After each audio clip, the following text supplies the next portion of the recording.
Bueno, gracias por venir este día tan especial para nuestro país. Es justo un buen día para hablar de blockchain, ¿no? Que es lo que más va a generar impacto en el futuro de la humanidad, de todos nosotros, mucho más que la violencia, seguro.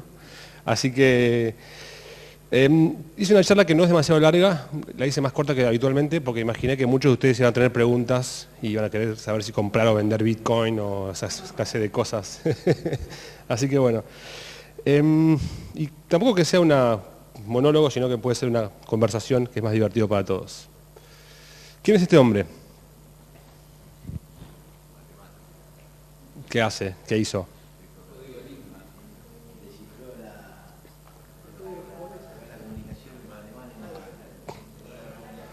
Muy bien. Alan Turing, interpretado por Benedict Cumberbatch, descifró el código Enigma que usaban los nazis para comunicarse con los submarinos en la guerra. Y para hacerlo, ¿cómo lo hizo? Creó esta computadora, ¿no? La primera computadora, moderna al menos, porque los griegos tenían una máquina llamada Antikythera, que era una especie de computadora de la Grecia antigua. Y acuérdense lo que es el tamaño de esta máquina, ¿no? Es una monstruosidad, ocupaba una habitación entera con esas cosas que giraban. Cuestión es que desde aquel momento, del año 43 creo que fue lo de Turing, año 65, Gordon Moore, el fundador de Intel, encuentra que la cantidad de transistores que entran en un microchip se duplica cada 2 años aproximadamente, y eso nos da computadoras cada vez más pequeñas, ¿no? Yo entré en la computación más o menos hacia esta época con una Commodore 128. ¿Sé quién tuvo una Commodore 128 acá? ¿Sí? Una de 64. Bueno. Entonces, fíjese cómo las computadoras se van haciendo más pequeñas, ¿no? El costo de la computación se reduce de manera predecible en el tiempo. El costo de almacenamiento se reduce también de manera predecible. Y fíjense cómo a mí me impacta mucho esta imagen. 2005, 128 megas, 2002, 128 gigas, mismo tamaño, ¿eh? Y miren la diferencia de costo que hay. Esto es la ley de Moore. Sí, dale. Bueno, entonces llegan un día estos dos pibes que dicen, bueno, las computadoras ya no son únicamente para grandes empresas y para para corporaciones, sino que cualquiera podría tener una computadora en su casa. Dicen que están locos primero, pero después tenían razón. Y después llega otro pibe que dice que también puede ser un buen negocio, no solamente el hardware, sino que construir el software de las máquinas, o sea, lo que hace que funcionen. Y después llega este otro pibe que estaba trabajando en el laboratorio CERN de Suiza. ¿Quién es este otro pibe? Porque este nunca nadie lo sabe, y es muy importante. ¿Cómo se llama? Tim Berners-Lee. Él es el que inventa el protocolo HTTP, Hypertext Transfer Protocol, que es lo que hace que las páginas se conecten unas con otras. Año 89. Y esto es lo que hace el nacimiento, lo que conocemos como World Wide Web. Entonces, inventa la tecnología y ¿quién llega después? Los emprendedores, ¿no? Porque está en la tecnología, ahora vamos a hacer mercados con esto. Mark Andreessen es el fundador de Netscape, que me imagino que acá todos habremos usado porque las edades de acá son compatibles con Netscape. Así que, bueno, crea Netscape, que lo que hace es masifica el uso de Internet. ¿Por qué? Porque es un navegador gráfico. Antes había que escribir líneas de comando, Netscape es un navegador gráfico. ¿Y después qué pasa? La tendencia... ¿Cómo? Y la última tendencia importante es la baja del costo del ancho de banda, ¿sí? ¿Y eso qué nos da? Claro, nos da Internet. Todos tienen Internet gracias a esto, ¿sí? Fíjense cómo aumenta la cantidad de usuarios en todo el mundo de manera exponencial. Y si combinamos eso con la caída de los costos del hardware, tenemos que todo el mundo tiene una computadora en el bolsillo. Y fíjense que en todas las regiones, no solamente en Occidente. Y esta es una foto de una favela. Fíjense qué curioso, estos chicos muy pobres tienen todos un móvil y ese móvil es muy parecido al que tiene Mark Andreessen en Silicon Valley. ¿Qué diferencia hay? Es un poco más rápido, un poco más lento, pero las aplicaciones son las mismas, ¿no? O sea, el mundo se conecta. Y tenemos Otra imagen de Marc Andreessen, ya un poquito más gordo y un poquito más pelado y con un poquito más de millones, que tiene una frase muy famosa, ¿no? Cambio tecnológico y esto genera un cambio económico. Y el cambio económico de nuestra época es lo que él define como el software se está comiendo al mundo. ¿Por qué? Bueno, fíjense cómo cambia una serie de industrias. La fotografía, ¿no? Miren la venta de rollos de fotos y de cámaras, fíjense cómo es reemplazado por las cámaras digitales. Y fíjense a partir del 2008-2009 qué pasa con las cámaras digitales. ¿Qué les parece que pasó ahí? ¿Por qué? Muy bien, por los smartphones. La música, fíjense que también se derrumba toda esta industria que era muy poderosa en otra época. Los medios de comunicación, fíjense que año 2000 la facturación de los medios de comunicación de Estados Unidos llega al máximo histórico, 67 billones, y fíjense cómo después se derrumba. No es que empieza a caer, se derrumba, o sea, como en picada. Y fíjense cómo otras dos empresas crecen en picada hacia arriba, que son Google y... Muy bien. Miren que Google, hacia el 2010, ya había llegado al máximo de facturación de la industria de Estados Unidos en su historia. Fíjense el nivel de concentración que tenía de la venta de publicidad. En nada. Año 99, una empresa de librería llamada Borders le delega a otra empresa de online commerce la venta de libros online porque dicen que no era importante ese negocio, no le veían futuro. Esa otra empresa, como saben, es Amazon. Y Amazon no se conforma con vender libros online, sino que dice, bueno, ya que vendemos libros y tenemos una red de distribución, podemos vender otras cosas. Y fíjense cómo todos los competidores de Amazon durante los últimos años, 10 años, fíjense cómo todos números rojos, incluso Walmart. Y fíjense el crecimiento que tiene Amazon, 2000%. ¿Sí? Con lo cual, Amazon llega a ser más grande que toda la competencia junta.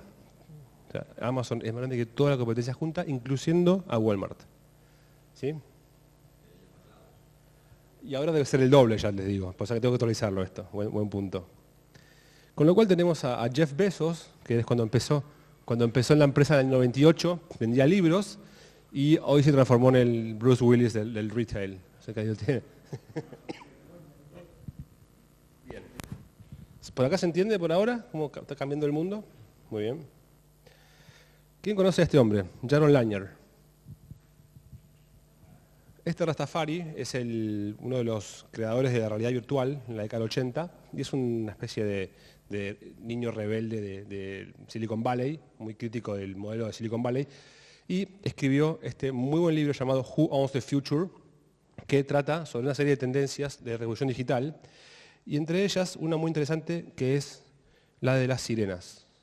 ¿Quién se acuerda de esta imagen, de este cuadro? ¿Qué escena es esta? ¿Quién es el que está ahí? Ulises.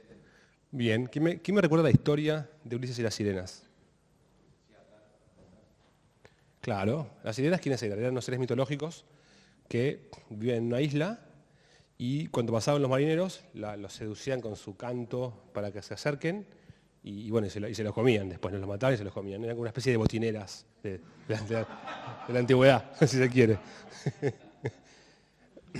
Entonces Ulises se ata al palo al mástil del barco, le pone a los marineros cera, o sea, es como tener un buen manager, digamos, que lo mantenga alejado de esas cosas, o sea, se ató al palo, y eso hizo que no se acerque a las sirenas y zafó.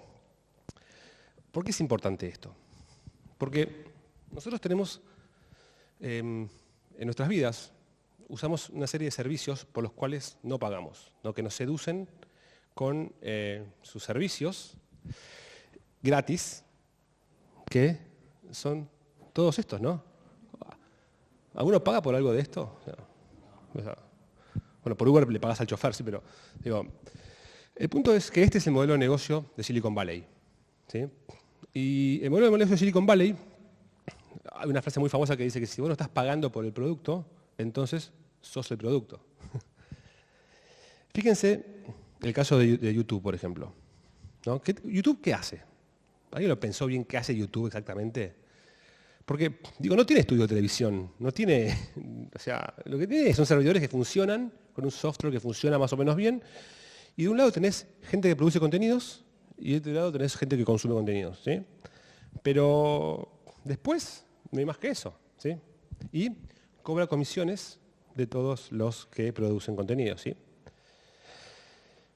Y fíjense que donde antes había, o sea, donde hay un YouTube ahora, antes había canales de televisión, había un montón de productoras de lo que se les ocurra. Hoy lo que hay es un YouTube, que es una empresa.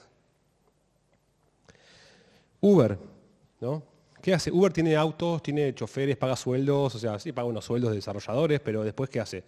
Hace que funcionen los servidores, y de los cuales de un lado tenés gente que maneja, gente que compra viajes, cobra comisión del 30%, ¿sí?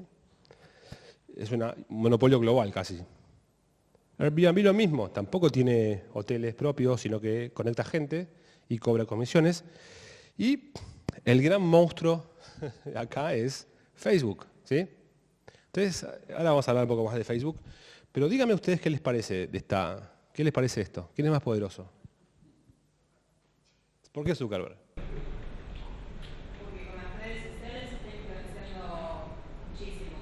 Se puede hacer desde campañas políticas, campañas publicitarias de productos, se influencia a la gente, Sí. obviamente. Entonces,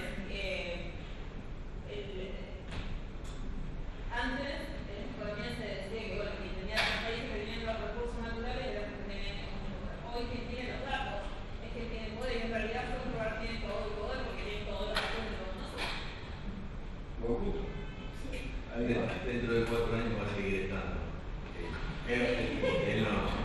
Y dentro de 8 seguro que no. Tal vez en el punto beta. Más que nada, Facebook sabe en definitiva lo que pensamos. Sabe lo que pensamos, ¿no? Un punto. Les voy a dar un par de datos sobre Facebook. Es una comunidad que tiene más de 2.000 millones de personas, ¿sí? Más que China, cantidad de usuarios. Sabe quiénes somos, porque tiene nuestra identidad real. Sabe lo que leemos y controla lo que leemos porque la gente se informa por el feed. Entonces lo que está en tu feed lo ves, lo que no está en tu feed no lo ves. Empieza a comprar y vender, a hacer e-commerce, ¿no? Que ahora puedes comprar y vender a través de Facebook. Ya está haciendo pruebas piloto de pagos, o sea, imagínate que pueda pagar a través del Messenger, te mando plata.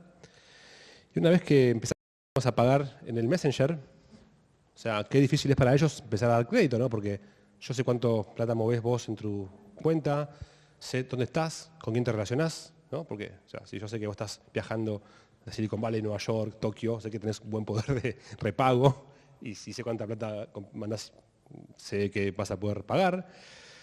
Y si esto es así, ¿por qué no van a pensar en hacer una moneda, no? Porque en el fondo es un país casi, ¿por qué no van a tener una moneda propia? ¿Ustedes usarían la moneda de Facebook? ¿Quién no la usaría? Ah, y usamos monedas de cada país, ¿viste? ¿Por qué no vamos a usar la moneda de algo tan grande que... No sé, usamos, es como un punto de fidelidad en el fondo. Entonces, algunas personas creen, esto es verdad, o sea, encontraron una imagen de Zuckerberg, o sea, no, este tipo es de verdad, este rey fue un rey de España del siglo XVII. Y ocurrió que se lo encontraron que era igual a Zuckerberg, es increíble. Pero entonces hay gente que dice que Facebook, en vez de ser una empresa, es un Estado. ¿Qué les parece? ¿Es un Estado o es una empresa?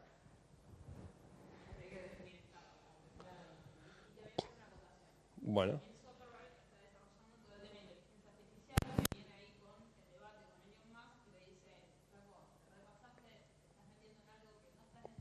Sí.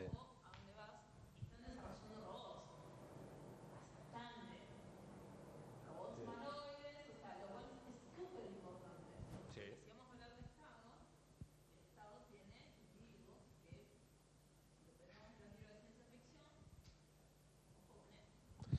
La próxima vez que inviten a Rosario, o sea, a Endeavor, les doy una charla más larga que no es la... Hoy estamos blockchain, pero hacemos una charla que yo hablo de artificial, realidad virtual, está haciendo cascos, realidad virtual de Facebook, o sea, para que toda la vida pase dentro de Facebook. Tipo que pasás ahí con el casco y bueno. Bueno, la cuestión es que ¿es un Estado o no es un Estado? ¿Qué más piensan? O sea, qué es un Estado? No sé, es un lugar en el cual individuos, no sé, interactúan, supongo, hay ciertas reglas de interacción, ¿no? Supongo que hay normas en Facebook que hay que cumplir y que después si no se cumplen ellos te pueden echar, como que tienen un sistema de justicia de una forma, ¿no? Hay gente que por estos motivos cree que es una especie de Estado. Aparte, fíjense el poder que tiene sobre ustedes. Ustedes, o sea, pueden ser, Zuckerberg no le gusta más Federico Vaz un día, dice, ¿sabe qué? No me lo banco el pibe este. Y, o sea, me elimina de Facebook, porque, bueno, la verdad, nada, me puede eliminar, es una empresa privada, porque yo, o sea, él se reserva el derecho de admisión, supongo, me elimina y me cagó la vida, porque yo ya no me puedo comunicar con nadie, ¿sí? Fíjense el poder que puede llegar a tener, ¿no? Fíjense el tamaño que tiene, ¿no? Tiene WhatsApp, tiene el Messenger, tienen Instagram. Lo único que no tienen todavía es China. ¿Por qué? Porque China se mantiene a salvo de Facebook, pero de una manera muy mala, porque es prohibiendo entrar a Internet, básicamente, ¿sí? Entonces es un imperio contra otro imperio.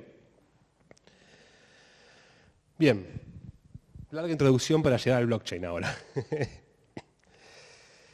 ¿Cuándo nace todo esto? 2008, octubre. ¿Qué estaba pasando en el mundo? Crisis financiera, ¿no? Lehman, hipotecas, etcétera, desastre. En ese momento, cuando parecía que el mundo se iba al tacho, alguien publicó un paper el 31 de octubre del 2008 bajo el seudónimo Satoshi Nakamoto en un foro de Internet, de un foro de criptografía. Y este paper se llama Bitcoin, un sistema de efectivo virtual peer-to-peer. ¿Sí? Ustedes piensan que el efectivo es una cosa muy curiosa, ¿no? El dinero efectivo. ¿En qué sentido? Dos personas pueden hacer una transacción sin conocerse, sin que sepan su identidad, ¿no? Son dos desconocidos que se encuentran, hacen un intercambio y lo hacen sin que haya ningún intermediario. O sea, van, hacen el cambio y listo, y después se van y están todos felices. Esto nunca se pudo hacer en Internet durante muchos años. ¿Por qué? Porque los bits se pueden copiar indefinidas veces. Entonces, si yo tengo una unidad de dinero virtual, lo que yo podía hacer era, ok, tengo esta unidad, se la mando a este al mismo tiempo, me mandan los bienes y yo con una unidad obtuve más del triple de cosas de las que yo debía tener. Entonces, no había dinero efectivo. Entonces, para el e-commerce no había otra alternativa que confiar en tarjetas de crédito. Que en el fondo, ¿qué es eso? Es un intermediario que yo voy, hago la compra, el vendedor chequea con un banco si hay fondos, ¿sí? Si hay fondos, se hace el pago. Y después, si yo quiero gastar de nuevo esa plata, chequea de nuevo con el banco y dice, no, acá no hay más nada. Y entonces se cancela, ¿sí? Pero en el fondo siempre había un intermediario que era el banco que decía qué era lo que había en la cuenta. Eso fue lo que históricamente se hizo en Internet, porque el efectivo únicamente funcionaba a corta distancia entre dos personas frente a frente. Bien, ¿alguien conoce este lugar? ¿A qué le suena que es esto? No, esto es la isla de los Yap en Micronesia. Es una isla donde vive una tribu llamada los Yaps, que tienen un sistema monetario muy curioso, que se basa en estas piedras. O sea, así como tenemos monedas, nosotros, esas moneditas, ellos tienen piedras Ray, que son estas grandes piedras que pesan 2 toneladas y que miden 2 metros de alto. Entonces estos pibes se dieron cuenta de que es complicado hacer pagos con estas monedas, ¿no? Porque es como difícil. Entonces, si vos querés ir a comprarte algo, te vas a comprar una Coca-Cola y tenés que ir con tus amigos que te ayuden a llevar la piedra, ¿no? Lo cual no es lo más conveniente. Pero como son inteligentes, ellos se dieron cuenta de una cosa. No hace falta mover las piedras. ¿Qué pasa si las dejamos todas en un lugar? Y nos acordamos de quién es cada una. Estuvieron bien ahí, ¿no? Pero claro, había otro problema. ¿Cómo saber quién es el dueño de cada piedra? Y bueno, una posibilidad era, elegieron una persona de la tribu y decían, señor, usted va a ser el encargado de acordarse de quién es cada piedra y, bueno, nada, usted va a ser, digamos, el banco de una forma. Claro, ¿qué problema tiene esto? ¿Qué problema hay? Te lo raptan. ¿Qué más? Se muere. Claro, se corrompe. O sea, el tipo maneja el sistema monetario de toda la tribu. Si él dice, ah, no, tu piedra no era tuya, no. Claro. No recuerdo esa transacción. Entonces, como los Jobs no querían problemas, lo que hicieron es, ¿saben qué? En vez de confiar en una persona, vamos a hacer que todo el registro, la base de datos, esté distribuida en toda la tribu. Entonces, cada indio Job tenía en la cabeza la propiedad de cada piedra. Entonces, imagínense que Alice le quiere hacer un pago a Bob por un servicio que Bob le presta. O sea, Bob le vendió una gallina a Alice y Alice le va a pagar. Entonces Alice dice, señores, Bob me vendió esta gallina y yo le voy a vender, le transfiero la piedra 4 de la playa, ¿sí? Acuérdense. Entonces todos en sus cabezas actualizan la base de datos de propiedad de piedras y todos saben que esta piedra ahora pasó de Alice a Bob. Entonces si Alice quiere hacer la transacción de nuevo, o quiere decir, bueno, la piedra 4 va a ir para esa persona porque X me vendió otra gallina, ustedes saben, no, un momento, usted ya usó esa piedra, o sea, esta piedra no es más de usted. Entonces fíjense de qué forma se lleva el registro que hacía la tarjeta de crédito de una manera desintermediada, ¿no? Donde están todos los que tienen la información. Ahora bien, reemplacen los indios y sus cerebros y sus memorias por computadoras y registros que en vez de ser registros de piedras, son registros de bitcoins. Cada computadora sabe cuántos bitcoins hay en cada cuenta. ¿Sí? Entonces, si una computadora quiere hacer una transferencia de uno a otro, o sea, señores, el bitcoin que está en esta cuenta pasa a la cuenta aquella y todas las computadoras de la red actualizan en su memoria las tenencias de bitcoins y todos felices. ¿Se entiende cómo funciona esto? En el fondo lo que acá hay son datos, ¿sí? Datos o de piedras o de bitcoins. ¿Sí? Que también en el mundo de los bancos tradicionales es datos de tenencias monetarias que están en un registro. ¿Sí? Lo que trae el blockchain, que es la tecnología que se usa para que funcione esta base de datos distribuida, es que ya no hay más un intermediario, ¿sí?, que monopolice las bases de datos. Entonces pasamos del modelo a el modelo distribuido. ¿Por qué se llama blockchain? Porque la información dentro de esta base de datos distribuida se almacena en conjunto de transacciones unidos unos a otros con una cadena criptográfica que hace que se mantenga el orden en que se hicieron los pagos, ¿sí? Entonces, se sabe, todas las computadoras se ponen de acuerdo de en qué orden las monedas fueron pagadas unos a otros, entonces nadie puede, si yo ya gasté algo, todos lo saben, ¿no? Y yo no puedo gastarlo de nuevo. La primera vez que se hace famoso el Bitcoin es con el ¿conocen el Silk Road? ¿Sí? ¿Quién compró en el Silk Road? Acá. Yo me imagino que gente como ustedes no compraría cosas en este sitio de narcotraficantes y vendedores de armas. Esta fue era un sitio web, una especie de eBay de los narcos que compraban drogas con Bitcoin porque eran difíciles de rastrear. Después en el 2013 hubo una estafa, el MTGOX era un exchange de Bitcoins y bueno, fue hackeado y terminó perdiendo como 500 millones de dólares en Bitcoin. Fíjense que había llegado en el 2014, comienzos de 2014, había llegado un pico de $1.200 el Bitcoin. Ahí pasó lo del hackeo de MTGOX y vino el invierno del Bitcoin y durante mucho tiempo estuvo por $300 más o menos, hasta que, bueno, ya saben, todos saben lo que pasó en los últimos tiempos, o no estaría yo acá seguramente. Bien, ¿qué tiene esto de interesante? ¿Por qué debería importarnos el Bitcoin y el blockchain? Acuérdense, blockchain es la tecnología de base de datos distribuida, Bitcoin es una aplicación de base de esa tecnología para cosas monetarias con una moneda particular llamada Bitcoin. Pagos internacionales. ¿Conocen todo el sistema este de... bueno, cualquiera que haya tenido que hacer un pago internacional o recibirlo y haya tenido que interactuar con el sistema SWIFT, bueno, saben lo que es eso, que son bancos intermediarios de bancos, son como 8 intermediarios y cada uno tiene una comisión, entonces es carísimo. Ahora, si ustedes quieren interactuar en el Bitcoin, hacer pagos internacionales con Bitcoin, se pueden bajar una wallet como Mycelium, que es una aplicación que interactúa con el blockchain. Lo que hace es, le puede decir al blockchain, señor, quiero que pague de este a este, que es como una especie de banco online, pero que usa el blockchain, ¿sí? Esta es una, esta es otra, hay diferentes como marcas. esta es una de los argentinos. Entonces, si yo estoy acá en Argentina y uno de ustedes está en Ruanda, imagínense cuánto puede costar hacer un pago a Ruanda, digamos, con un banco SWIFT. O sea, no sé, la comisión ni me quiero imaginar. Pero si los dos tenemos cuentas de Bitcoin, yo te puedo mandar a vos y la verdad es que lo único que pasó acá es que se restó un número de una base de la base de datos mía, se sumó la de ustedes. Transacción del costo de transacción y cero. O sea, el costo es casi nulo, es el costo de la red, de mantenimiento de la red. Western Union, 10%, 7%, depende del país. Bitcoin, 0%.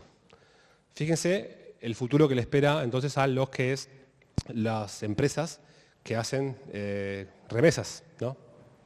Un futuro complicado.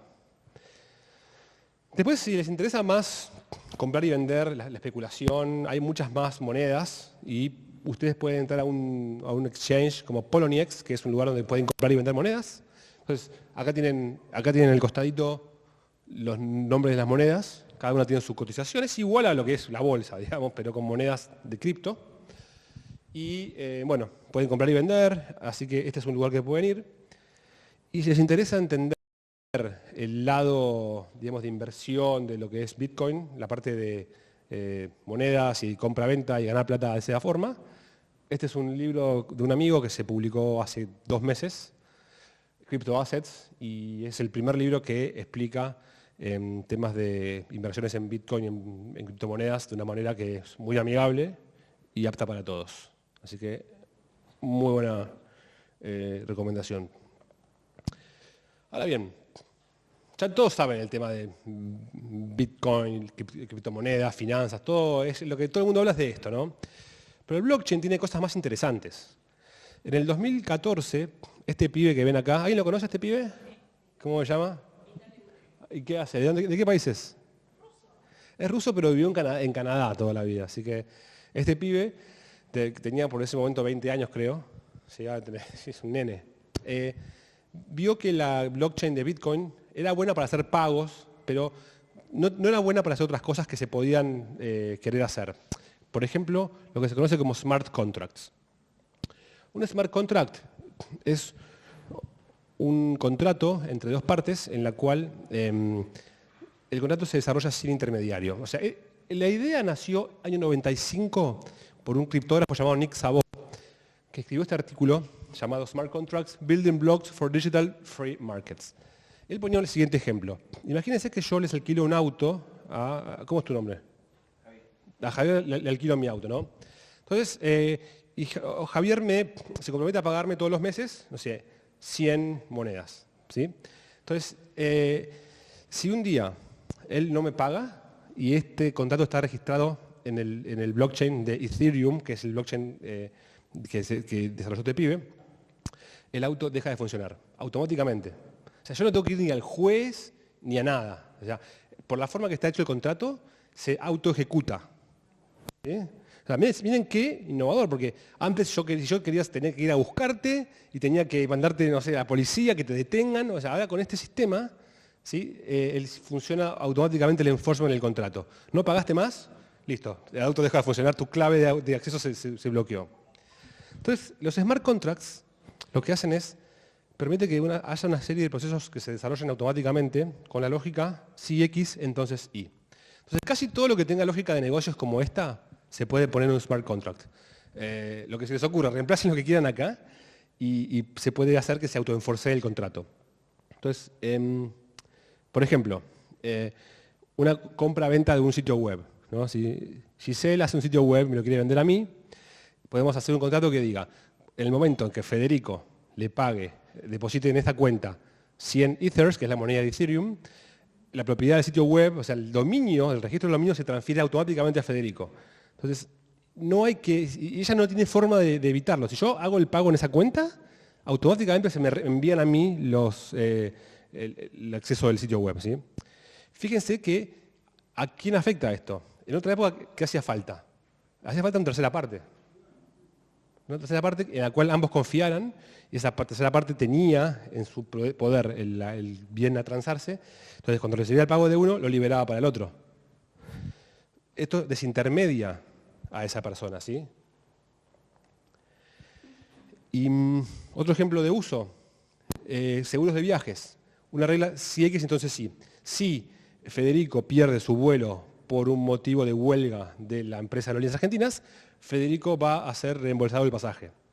O sea, cuando pasa la situación esa, la plata que estaba ahí se me reintegra, ¿sí? Hay un montón de casos de uso para esto que pueden hacer que se reduzca el costo de un montón de transacciones que hoy requieren intermediarios. El blockchain, desde el punto de vista legal, es una transición entre el mundo de los contratos legales, ¿sí?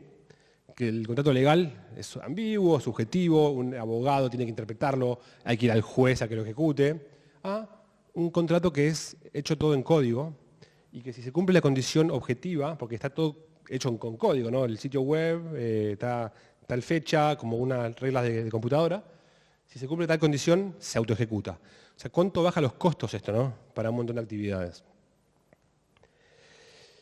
Bien, pero no termina acá el blockchain.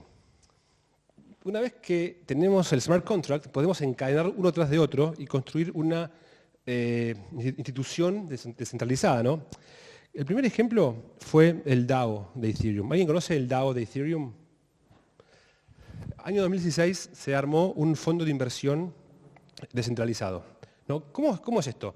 Imagínense que entre todos nosotros ponemos plata en un contrato, en un fondo, y decimos que la plata esta se va a asignar a proyectos que pitcheen su idea ante nosotros y que nosotros votemos a cuál se lo queremos dar, ¿sí? Entonces hay una regla de votación, o sea, si un proyecto tiene más de 2/3 de los votos, automáticamente se hace el pago, ¿sí? Y lo decidimos los votantes. Fíjense que ya no hay un intermediario, no hay un manager del fondo que decida, sino que todos vamos a votar por cada proyecto.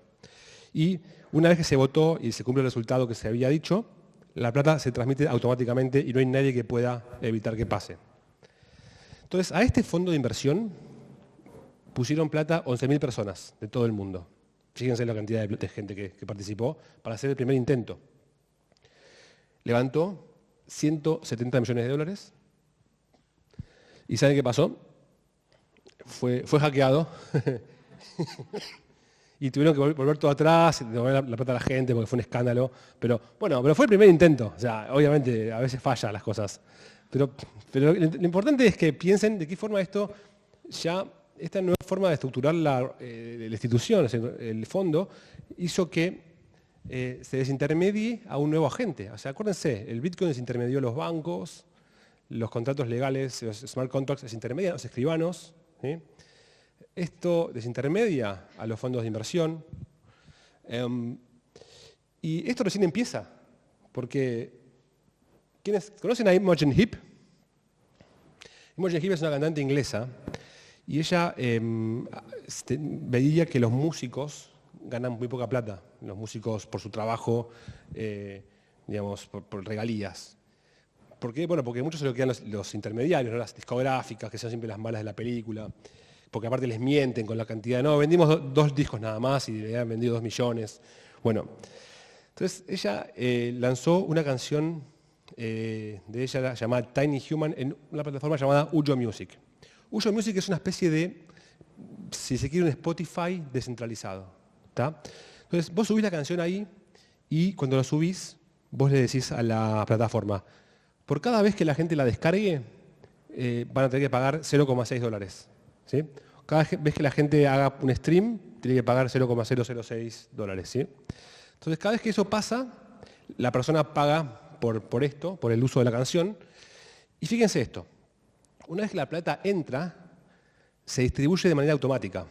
En este caso, Imogen Heap dijo que por cada vez que la canción se descargue, ella iba a cobrar 91,25% de la canción, de las regalías, su violinista 1,25%. Bueno, ella es la dueña del circo, entonces está bien. Sí, ella es la nueva discográfica, la reintermedia. Pero fíjense que esto desintermedió a las discográficas. Todo el sistema de registro de ventas de discos, todo el SADAIC, ese ecosistema SADAIC, es automático. ¿Por qué? Porque la plata entra y se distribuye entre quién, entre el que genera valor. Porque el que genera valor en la música es el músico, no es el que distribuye los discos, ni el que registra las cosas. Entonces, fíjense cómo esto puede mejorarle la vida a un montón de músicos. Steemit. Acuérdense de Facebook. ¿Qué es Facebook? Es esa plataforma enorme en la que todos trabajamos gratis. Bueno, ¿alguien cobró plata alguna vez de Facebook? ¿Acá? ¿Cuántas horas por día trabajan en Facebook ustedes gratis? O en WhatsApp. Bueno, toda esa plata que va a Facebook, o sea, va a enriquecer al intermediario.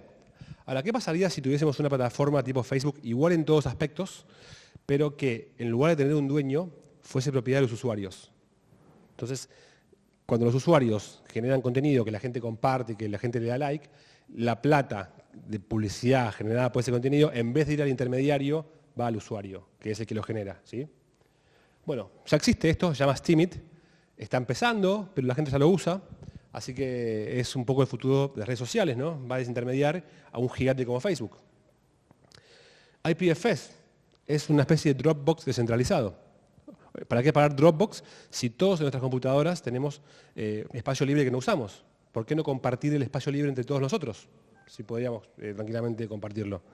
Esta plataforma propone eso y si triunfa, el modelo de negocio de Dropbox, bueno, se va a ver un poco afectado. Obi-Wan. Obi-Wan es una plataforma tipo eBay descentralizada. ¿Para qué pagar las comisiones que se pagan en eBay si podemos tener una plataforma que se pague comisión cero o muy baja? ¿Sí? Si quiere empezar a comprar y vender a comisiones muy bajas, Obi-Wan.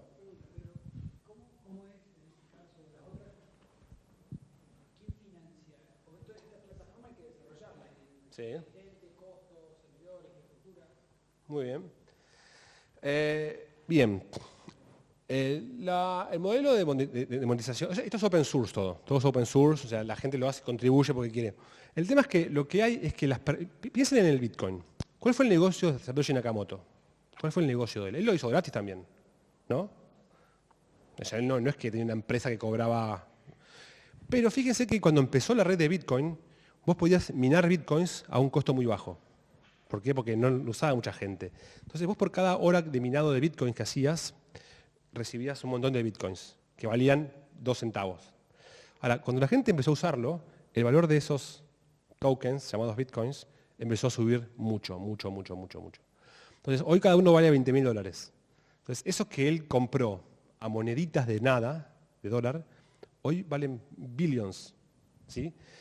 Estas plataformas es lo mismo. La gente que empieza a trabajar en ellas tiene unos tokens que si la plataforma empieza a ser usada de manera masiva, el valor de esos tokens va a subir mucho, ¿sí? Y eso hace que sea un excelente negocio, incluso siendo algo open source. Eso es lo que es revolucionario, porque permite financiar proyectos open source y alineados incentivos de los desarrolladores, porque si no, claro, si no es muy difícil, ¿sí?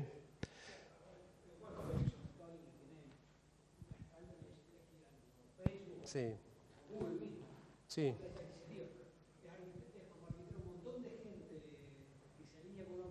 Sí.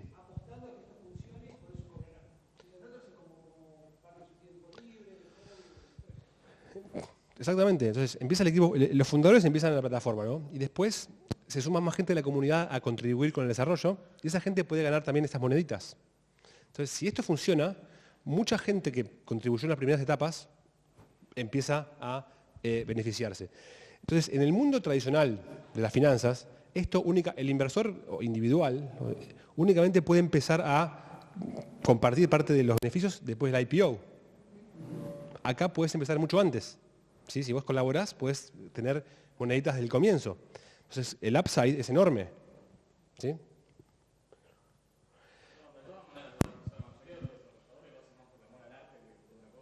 Las dos cosas.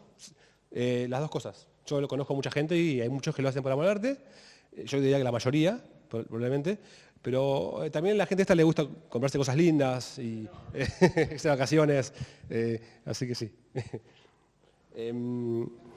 Arcade City es Uber descentralizado. En vez de pagar comisión de 30% a Uber, se distribuye entre la gente que maneja los autos.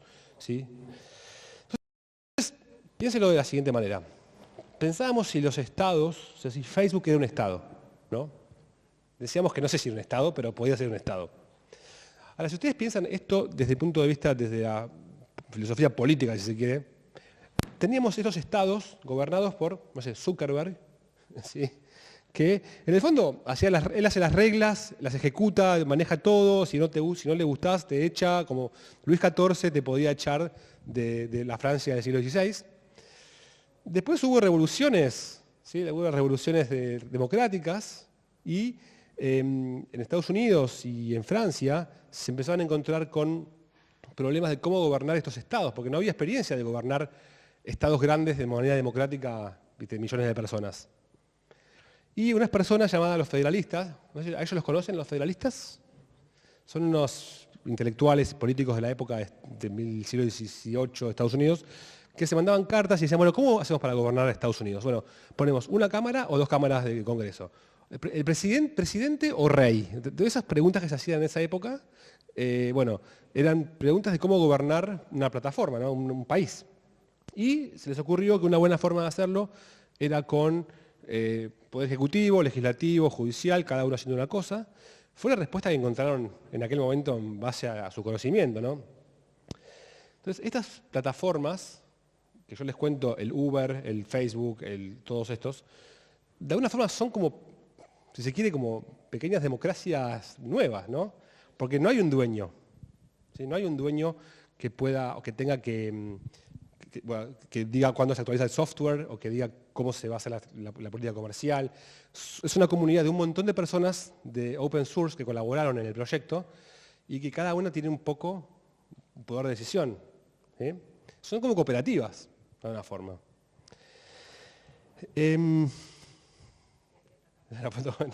Bueno, esto es lo que yo estoy trabajando justamente.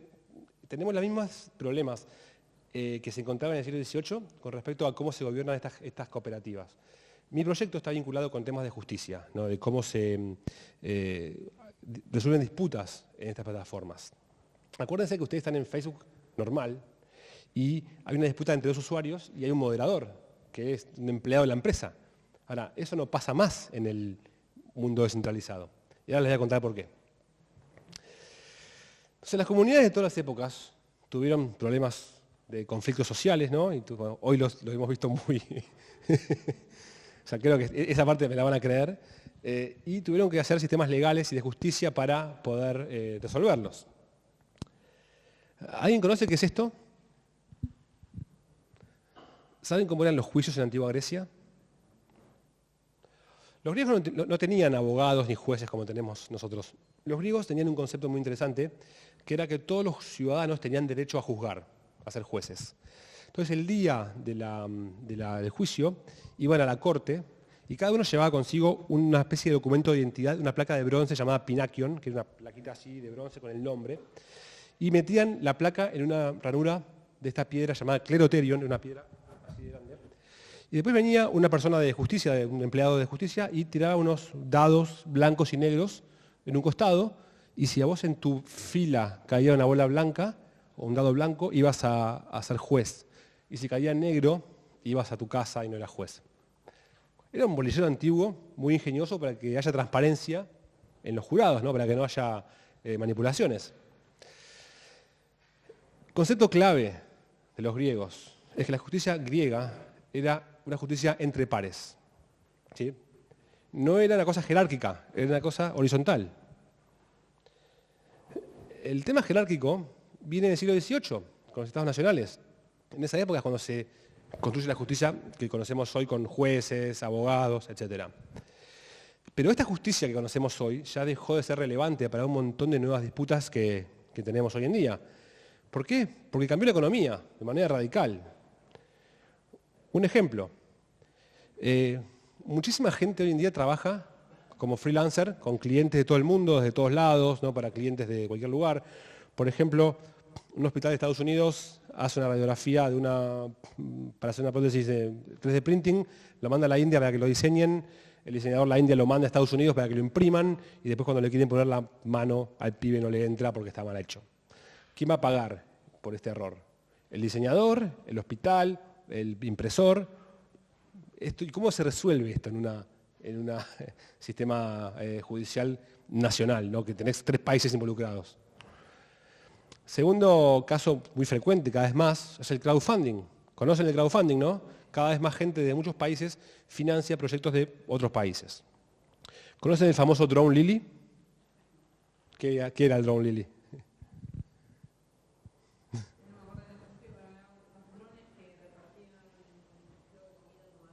No, esto es mucho más frívolo que eso. Este drone era una especie de GoPro de los drones, que vos ibas a esquiar, te tirabas con el esquí y tirabas el drone y te seguía y te iba filmando. O sea, eso era un video hermoso en Kickstarter, pero después cuando quisieron, o sea, cuando empezaron a juntar la plata, levantaron como 15 palos y nunca lo hicieron. Entonces, terminó en un escándalo legal, o sea, con un montón de problemas legales. Pero lo que pasaba es que había millones de personas de todo el mundo y no había forma de resolver esto, porque, o sea, eran miles de personas que habían cada uno puesto $50. Entonces, ¿cómo haces para resolver esto con la justicia? Entonces, lo que tenemos hoy es un gran problema, que es una economía globalizada en tiempo real, con fronteras del siglo XVIII y también con tecnologías del siglo XVIII, ¿no? Entonces la pregunta que yo me hice es cómo hacer un sistema de justicia que sea transparente, económico, rápido, global. Y piensen en el caso este, ¿no? Julia, una emprendedora de Rosario, contrata a Miguel, que es un diseñador de Guatemala, para hacer un sitio web. Hacen un acuerdo, él hace un producto, se lo entrega, ella no está contenta, le pide la plata de nuevo, él le dice, de ninguna manera, yo hice mi trabajo, no te voy a pagar nada. Y ella, bueno, no era Guatemala para hacer un juicio por $1000, ¿sí? Entonces, ¿qué pasaría si ella, en vez de pagarle a él directamente, y escuchen para qué sirve el blockchain, ponía la plata en un smart contract, ¿sí? Acuérdense, smart contract, autoejecución. Entonces, si está todo bien, el pago se hace, todos felices. Ahora, si hay una disputa, la plata queda bloqueada en el smart contract y va a haber un jurado, ¿sí?, que va a decidir quién tiene razón. Y en función de quién tenga razón, se hace el pago para un lado o para otro. ¿Se entiende este concepto? ¿Sí? Y no hay ningún intermedio. Es una especie de escrow, pero sin el escrow, ¿sí? Entonces, se elige un jurado, que son expertos en sitios web de todo el mundo, diseñadores, ¿no? Esa gente analiza la evidencia, la estudian y votan quién tiene razón. Y unos días después, las dos partes reciben un mail que dice, señor, usted perdió, usted ganó, y se hace un pago de uno a otro, y fin de la historia. Entonces, esto resuelve problemas de disputas de pequeños montos, que hoy son muy frecuentes, y para las cuales no hay ninguna forma de resolverlas hasta ahora, ¿sí? Y son cada vez más frecuentes. Piensen que en África, en los próximos 10 años van a entrar a la economía 1 billón de personas, gente que se empezó a educar, que empieza a tener internet, que no tenía nada antes, pero ahora tiene internet, y van a querer trabajar. Esta gente, hoy en día, si vos querés contratar a una persona en África, y te da un poco de miedo porque no tenés seguridad jurídica, pero si tenés este sistema, ya podés tener seguridad jurídica y esto le da posibilidad a mucha gente del mundo de integrarse a la economía mundial. Entonces, acá les conté un caso muy sencillo, pero que es un ejemplo de la tecnología esta que puede servir para un montón de aplicaciones diferentes, ¿sí? Acá tienen los casos que se pueden hacer. Yo el año pasado fui a Singularity trabajando en este proyecto, ¿sí? Y ahora les voy a mostrar un videito que describe un poco lo que es el futuro de la justicia y lo que estoy construyendo yo ahora. Y esto es todo blockchain. Voy a plantearle una idea. Gran parte de la economía mundial está siendo sustituida por robots, algo que preocupa mucho a la gente. Sin embargo, podría ser que en un caso juzgado por crowd jury, algunos miembros del jurado fueran robots o estuvieran controlados por algoritmos. Es decir, no un ser humano como tal, sino una computadora que pudiera dictar un veredicto. ¿Qué opina al respecto? Desde luego, aún no hemos decidido si el jurado estará compuesto por humanos o no. Podría estarlo perfectamente por robots. Hasta el demandante y el acusado podrían llegar a ser robots. Un robot podría demandar a otro por no haber hecho bien su trabajo y llevarlo a juicio. Y la resolución del caso podría correr a cargo de otro algoritmo compuesto por robots. Sí, claro que sería posible. Permítame que le ponga otro ejemplo. Piense en las comunidades de la realidad virtual como las que está desarrollando Facebook. Muchas de las cosas que hagamos en el futuro tendrán lugar en la realidad virtual. Mi avatar podría demandar al suyo en ese reino de la realidad virtual y un jurado decidiría quién tiene razón de los dos. Así pues, tanto los robots como la realidad virtual entran dentro de los límites de lo posible de aquí a 10 o 20 años. Bueno, imagínense cuando yo presento esta clase de cosas adelante de jueces, ¿no? Hace un tiempo lo hice delante de un comité de jueces que estaban a punto de jubilar, ¿no? Esto viola los principios del derecho fundamentales. ¿No? Cuestión es que este fue un juicio del siglo XIX, ¿no? Un juicio del siglo XXI se parece a esto. Pero las comunidades de hoy se parecen cada vez más a esto. ¿Sí? Entonces, para un nuevo mundo hace falta realmente diferentes instituciones, ¿no? Y eso es un poco lo que el blockchain nos permite construir. Y para los que me dicen que va a ser imposible hacer esto, piensen que la tecnología siguió esta evolución en todas las demás industrias. Teníamos edificios con columnas de mármol y piedras y guardias y papeles que hoy tenemos en los móviles, ¿no? Tenemos también todavía estos edificios con columnas y con papeles y con guardias. Bueno, están en el móvil también hoy. Entonces no es tan loco pensar que estos otros edificios de columnas y papeles y guardias vayan a estar también en el móvil. Un buen libro para entender sobre blockchain es este libro, Blockchain Revolution, que es como del gurú. ¿Conoces a Don Tapscott? Es una especie de gurú de economía digital que fue uno de los primeros en meterse en el blockchain. Y acá se nombra mi proyecto también. Y la pregunta que nos hacemos todos, en los que trabajamos en esto, es ¿quién es Satoshi Nakamoto? ¿No? El famoso héroe anónimo que inventó el blockchain. Yo no sé quién es Satoshi Nakamoto, pero lo que sí sé es que para mí es una idea, o hay un mensaje que viene de la antigua Grecia. Y el personaje clave en la historia esta es Clístenes. ¿Sabe quién es Clístenes? En la antigua Grecia, en esa época, había una dictadura de un tipo llamado Hipias. Y llega este muchacho y hace una rebelión contra Hipias, lo derroca, y después todo lo que conocemos como democracia griega es un invento de esta persona llamada Clístenes, ¿no? Todas las instituciones de la asamblea y la votación de los jueces, todo lo que hablamos antes, lo inventa él. ¿Y saben qué hace él después de eso? De inventar todas estas herramientas democráticas, se evapora. No se sabe más nada de él, la historia pierde su rastro, y hay gente que piensa que nunca existió realmente, que en realidad fue un seudónimo que se dieron los reformadores de la época para llamarse a sí mismos como, para que no hubiese un líder carismático. ¿Sí? Me parece a mí que un poco Satoshi Nakamoto, el mensaje que él nos da es esta tecnología nueva esta que va a construir Internet nueva, Internet descentralizada, pero no puede haber un héroe que inventó esto, tiene que ser algo que sea peer-to-peer, como le dicen, y yo creo que ese es el mensaje y por eso nunca vamos a saber quién es, sino que es una especie de mensaje ideológico que nos deja desde su anonimato. Así que bueno, muchas gracias. Y ahora... Gracias.